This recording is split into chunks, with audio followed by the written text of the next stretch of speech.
Olá, moçada, mais uma dica do professor Dario. Vocês sabem que as dicas do professor Dario são quentes. Hoje a dica está ligada à China. A China sempre cai nos grandes vestibulares. Pode aparecer no Enem, pode aparecer na primeira fase da Unicamp, na primeira fase da FUVEST, enfim. A China é sempre bem-vinda nos vestibulares. Olhando aí, nós temos a China, desafios para o século XXI, geopolíticos e socioeconômicos. Aí, olha lá. A grande China, vocês sabem que na realidade a China não é um país, a China é um planeta.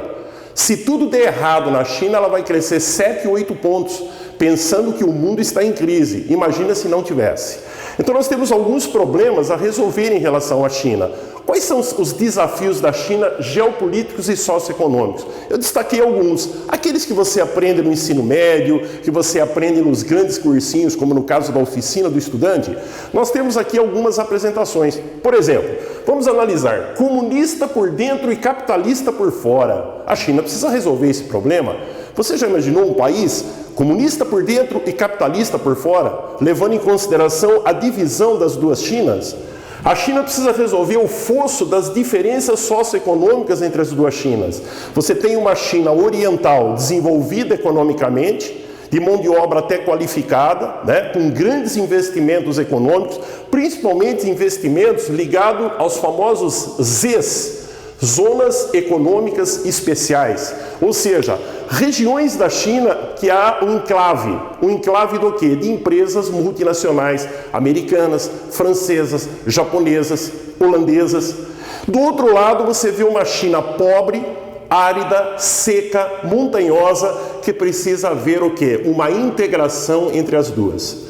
Mais uma dica para nós estudarmos. Outra coisa importante, a situação do filho único na China. Como resolver? Você não pode esquecer que a China hoje tem um predomínio de população masculina, Então o que vai acontecer? Essa China de predomínio de população masculina também precisa resolver seu problema. Até quando nós vamos ter a política do filho único? A política do filho único também está fazendo com que a China envelheça. Quem diria? A China envelhecendo. E provavelmente no futuro eles vão ter sérios problemas com a previdência social, ok? Outro detalhe importante em relação à China seria o caso de Taiwan. Taiwan, antiga Formosa, que fez até parte do Conselho de Segurança da ONU, e sendo substituído pela China em 1971. O que acontece com Taiwan? Taiwan é considerado uma nação e não um Estado.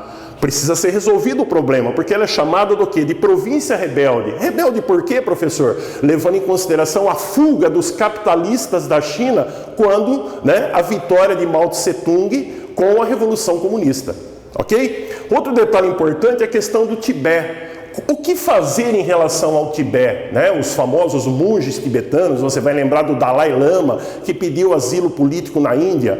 A China tomou o Tibete em 1950, anexou o Tibete. E agora, o que fazer com o Tibete? O Tibete vai continuar anexado? Vamos analisar os aspectos geopolíticos do Tibete, serve como dica também. E também o caso de Xinjiang, onde aparece o povo uigure.